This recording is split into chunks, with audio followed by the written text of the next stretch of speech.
নমস্কার, ইবিএম নিউজে সবাইকে স্বাগত। নতুন সরকার গঠন হয়ে গেছে, কিন্তু এক্সিট পোল নিয়ে এখনো সারা ভারতে চলছে চর্চা। আমরা নতুন, তাই টেকনিক্যাল কিছু ত্রুটির জন্য এই চ্যানেলের কর্ণধার চিত্র পরিচালক বিকাশ বন্দ্যোপাধ্যায় 1 তারিখে একটা এক্সিট পোল নিয়ে একটা ভিডিও করেছিলেন, কিন্তু ওই যে বললাম টেকনিক্যাল কিছু ত্রুটির জন্য সেটা দেওয়া সম্ভব হয়নি। কিন্তু যেদিন তার বক্তব্যগুলো তিনি পেশ করেছিলেন, সেই বক্তব্যগুলোই সর্বত্র আলোচিত হচ্ছে। সেই ভিডিওটি আমরা আপনাদের কাছে নিয়ে আসছি। আপনারা চ্যানেলটি দেখুন, শেয়ার করুন, লাইক করুন, কমেন্ট করুন আর সাবস্ক্রাইব করুন, কেননা আপনাদের সহযোগিতা আমাদের বিশেষভাবে প্রয়োজন। নমস্কার, ইবিএম নিউজ থেকে বিকাশ ব্যানার্জি আপনাদের সবাইকে শুভেচ্ছা জানাচ্ছি। আদাব, সালাম, প্রত্যেককে জানাচ্ছি অসংখ্য অসংখ্য ধন্যবাদ। আমি কালকের এক্সিট পোল আমি খুব একটা দেখিনি, ফেসবুকে যা দেখছিলাম দেখি না।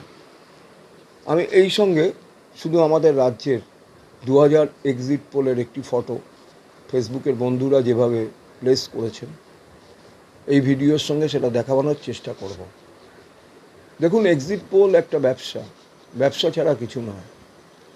এবং এবারের নির্বাচন মহারাষ্ট্রের মারাঠি ব্যবসায়ীদের সাথে গুজরাটি ব্যবসায়ীদের লড়াই। 3 মাস এই দিয়ে মাতিয়ে রাখা হলো।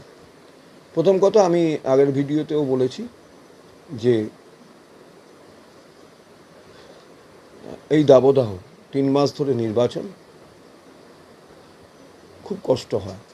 নির্বাচন কমিশন এর কাছে আমার একটাই প্রশ্ন, যে এই নির্বাচনটা কেন এই গরমকালে প্রত্যেকটা মানুষের কষ্ট হয়। আপনারা বোধহয় সংবাদ মাধ্যমে দেখেছেন যে উড়িষ্যায় 67 জন মারা গিয়েছে। নির্বাচন, সাধারণ নির্বাচন মানুষের ভাগ্য নিয়ন্ত্রিত করে, কিন্তু গত 10 বছর ধরে আমি দেখছি ব্যবসায়ীদের ভাগ্য নিয়ন্ত্রিত করে সাধারণ মানুষের। আপনি দেখবেন না যে সাধারণ মানুষের জন্য কোনো কিছু বলার আছে। আপনি পেট্রোলের দাম বাড়লেও ঠিক আছে, আপনি ডিজেলের দাম বাড়লেও ঠিক আছে, আপনি যা কিছু হোক, যা কিছু দাম বাড়ুক, ক্যান্সারের ওষুধের দাম 3 গুণ বৃদ্ধি পেয়েছে, সব ঠিক আছে। শুধু হিন্দু মুসলমান হিন্দু মুসলমান হিন্দু মুসলমান ধ্রুবীকরণের রাজনীতি এই দেখলাম। এবং এই ধ্রুবীকরণের রাজনীতি 21-এর নির্বাচন পর্যন্ত একরকম ছিল, একদম ছিল না তা নয়, ছিল। কিন্তু 21-এর পরে দেখলাম আরও বেশি করে, যখনই বিরোধীরা হেরে গেল তখনই কিন্তু ধ্রুবীকরণের রাজনীতি, বিশেষ করে ভারতীয় জনতা পার্টি, ভারতের মানুষের মূল সমস্যা চাকরি, বেকারি এবং রোজগার, জিনিসপত্রের দাম বৃদ্ধি, তা নিয়ে কোনো কথা গদি মিডিয়ায় কখনো আলোচনা হয় না। আমরা তাকে গদি মিডিয়া নামে আখ্যায়িত করেছি, অনেক বিশেষজ্ঞই করেছেন। আমি বিশেষজ্ঞ নই, আমি সাধারণ মানুষ হিসেবে বলছি যে আমার যা লেগেছে সেটাই বলছি। আজকে ইলেকট্রাল বন্ড, তা নিয়ে এত কেলেঙ্কারি, সেগুলো কোনো মুদ্রাই নয়, মুদ্রা নয় বলে সেগুলো কোনো ইস্যুই নয়। ইস্যু কই? হিন্দু মুসলমান, মুসলমানরা বেড়ে যাচ্ছে, মুসলমানরা সব দখল করে নিচ্ছে। আমি একটা স্ক্রিপ্ট লিখেছিলাম, আপনারা জানেন সবাই আমি চিত্র পরিচালনার সঙ্গে যুক্ত। আমি এক অভিনেতাকে বলছি যে এইটা ডায়ালগটা বলতে হবে। ও কিছুতেই আমানুল্লাহ নামটা বলবে না। কী ধরনের ধ্রুবীকরণ! এবং পরে খোঁজ নিয়ে জানলাম ও ছোটো থেকেই নাকি এরকম, মুসলমান নাম শুনলেই ও, অথচ তাদের সাথে মিশেই নানা রকম কাজকর্ম করে। কিন্তু নানা রকম কাজকর্ম করে, সামাজিক কাজকর্ম, আমি বলছি না অসামাজিক কাজ করে, তাদের সঙ্গে মিশে থাকে, তারাও ওকে খুব ভালোবাসত। কিন্তু পরে খোঁজখবর নিয়ে দেখলাম যে তারা বলছে এটা ও ছোট থেকে, হ্যাঁ, ওর কাকা আমার বন্ধু ছিল, এটা ছোট থেকে ও মানে মুসলমান হলেই ওর কাছে চোখের বিষ। এই যে জিনিসটা ছড়ানো হয়েছে, এই জিনিস বাংলায় ছিল না। আজকে সকালের একটা ঘটনা আপনাদের বলি, না বললে, যে জন্যই ভিডিওটা করলাম। আমি অনেকটা সাইক্লিং করেছি। ধরুন ঢাকুরিয়া থেকে আমি গেছি গল্ফ গ্রিন থেকে আমি একটা কাজ করে আবার বাঘাযতীন হয়ে ঘুরে তো বাড়িতে ফিরে আসা, এই দীর্ঘ পথ। তো রাস্তায় খুব সকালে বেরিয়েছিলাম, রাস্তায় খুব খিদেও পেল। তো আমি ওই দূরদর্শনের সামনে একটি দোকানে বসেছিলাম।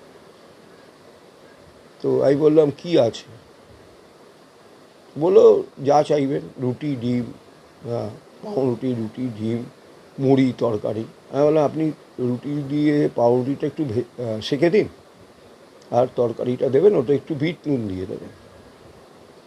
তো সেখানে একজন এসে বসলেন,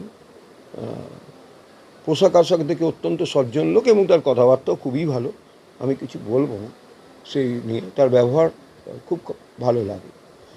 তো বসে খাচ্ছি, উনি ডিম টোস্ট খাচ্ছেন। হঠাৎ উনি আমাকে বললেন আমাদের এখানে কালকে খুব শান্তিপূর্ণ ভোট হয়েছে। আমি ওনার পেশা দেখলাম, উনি বোধহয় বাড়িতে বাড়িতে দুধ দিয়ে বেড়ান এবং নন বেঙ্গলি, কিন্তু বাংলা খুব ভালো বলেন, কোনো অসুবিধে নেই। মনে হলো নন বেঙ্গলি, আমি ঠিক জানি না, ভুল হতেও পারি। তা উনি আমাকে বললেন, আমি বললাম কোথায় আর গণ্ডগোল, এদিকে কোথায় গণ্ডগোল হয় না। বললে হ্যাঁ, সন্দেশখালি হয়েছে, দেখুন কীরম প্রচার, সন্দেশখালি জেনে গেছে এবং ভাঙড়ে হয়েছে, এটা জানে। আমি বললাম হ্যাঁ ওখানে একটু হয়েছে, একটু আধটু উত্তেজনা ছিল, গণ্ডগোল হয়েছে। মানে আমি কিছু বলার আগেই আমাকে বলছে, আমি খিদিরপুরের ছেলে, খিদিরপুরে কালকে ভোট দিয়ে ফিরেছি, আমাকে বলছে খিদিরপুরেও গণ্ডগোল হয়েছে। খিদিরপুরে গণ্ডগোল হয়েছে, আমি খিদিরপুরের যে এলাকায় আমি থাকতাম বা যে এলাকায় আজও আমার অনেক কিছু পড়ে আছে, স্মৃতি পড়ে আছে, অনেক কিছু পড়ে আছে, তো সেই এলাকায় তো দেখলাম না। সেই এলাকায় তো আমি নিজেই ভোট দিতে গেছিলাম স্ত্রীকে নিয়ে। আমাদের ইবিএম নিউজে দেখুন রাজনীতির সাথে সাথে বিনোদন জগতের নানান ধরনের অনুষ্ঠান।